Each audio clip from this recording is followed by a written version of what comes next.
Hi YouTube, my name is Michael Berenger. I'm a medical doctor and a full professor of sports medicine and exercise physiology at Goethe University, Frankfurt, Germany.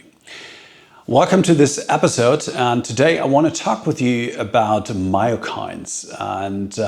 So just think about what if your muscles could talk to your brain, your fat tissue, your liver, basically your whole body every time you move. Well, they can, and the messengers are called myokines, and understanding them can change how you think about exercise.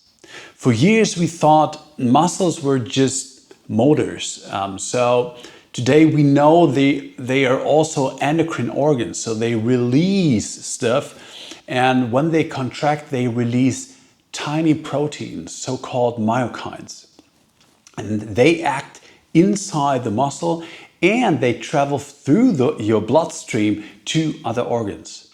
They help to tune your metabolism, calm low-grade inflammation, and even support muscle growth. In other words, exercise is way more than bigger biceps. It's full body tune-up. So let's talk about it.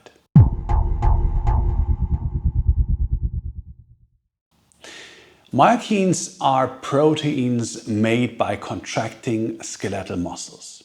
So some act right where they are made, so this is called autocrine. Some work on neighboring cells, so-called paracrine. And some jump into your blood and signal faraway organs, and this is called endocrine. So you see they have different functions based on their place where they work.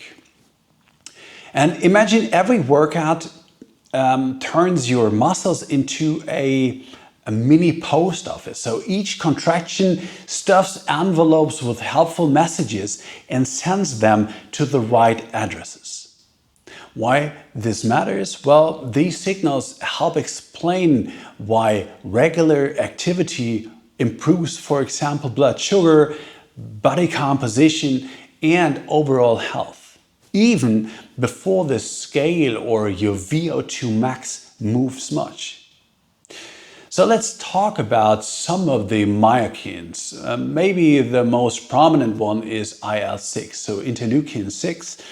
And this is your fuel dispatcher if you want. The longer and harder you go and the more muscle you use, the louder the IL-6 calls for fuel. It helps your muscles to pull in glucose, burn fat, and coordinate with your liver and pancreas so energy gets delivered where it's needed. Important, the exercise pulse or IL-6 is not the same as chronic inflammation. It's a short, helpful nudge. So like flipping a fuel boost switch, then it settles down. And then there is IL-15, interleukin 15. You can call it the careful handyman if you want, because IL-15 pops up with training and seems to help muscle and fat talk. Think handyman, not full renovation. So useful for fine-tuning metabolism, but not for a guaranteed hypertrophy button in humans. And then there is irisin, the flickering light switch. Irisin was proposed to brown white fat and raise energy use, like a light switch that turns on extra heaters. In animals and cells, the switch often works. Well, in humans, the wiring is a little bit more complicated. So some studies see a signal, others don't. So it's an interesting idea, but still under debate. What about decorin versus myostatin? Myostatin is your muscle's brake pedal. So decorin, which rises with resistance exercise, can loosen that brake a little bit. So picture a seesaw, less myostatin, more decorin, and the balance tilts towards growth.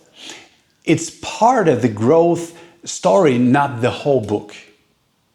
And then there is FGF21 and apelin. So those are energy accountant and report foreman. FGF21 acts like an energy accountant, helping your system budget fuel and support mitochondria when training gets tough. Apelin is the repair foreman, and exercise brings it up. It supports remodeling and it tends to drift down with age. One reason training is so valuable later in life.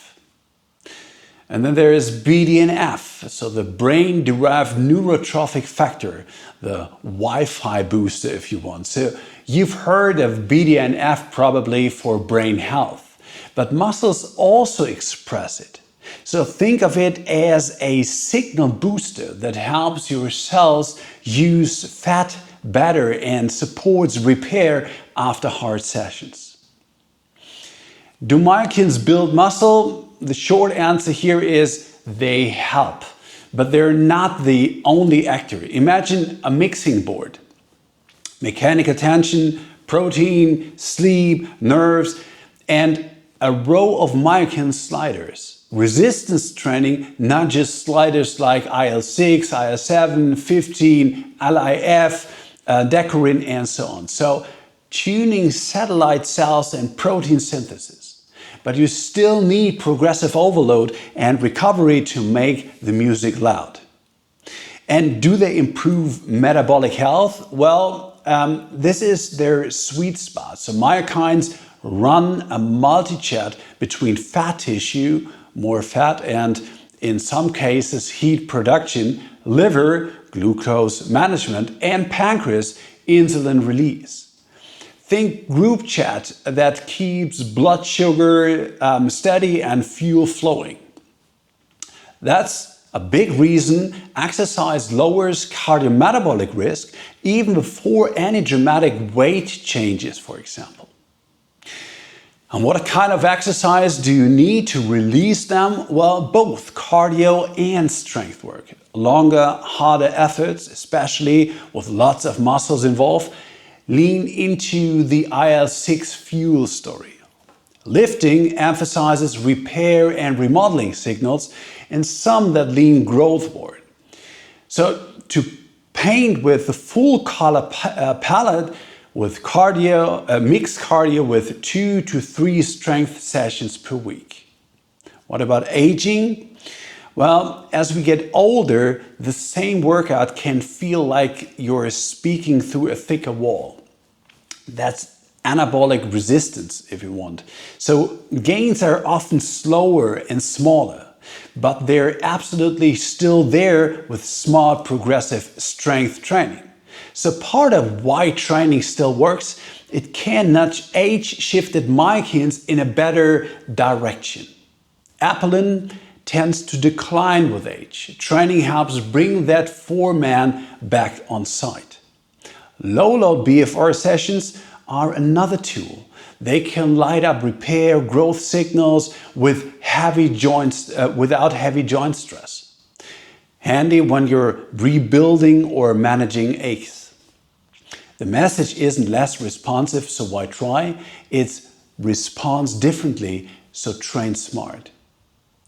Let's talk about 3 myths to drop. So one myokine to rule them all? No, biology is a network. No single molecule replaces training. Second, well, I just take a pill.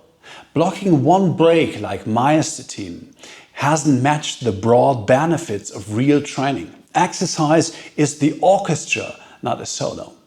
So no soreness, no signal. That's the third myth. Myokines care about contraction, not how sore you feel the next day. So let's put all that to work. Simple and plain. So mix your modes. Cardio plus 2 to 3 strength sessions weekly. This is a broader myokine coverage. Using big moves, squats, pushes, pulls, more muscles recruited, the louder the signal. Vary the stimulus. Steady work plus some intervals in strength, Control the lowering phase, so for older adults or deloads, consider low-load BFR with guidance. Recovery and refuel, protein and sleep are your signal amplifiers.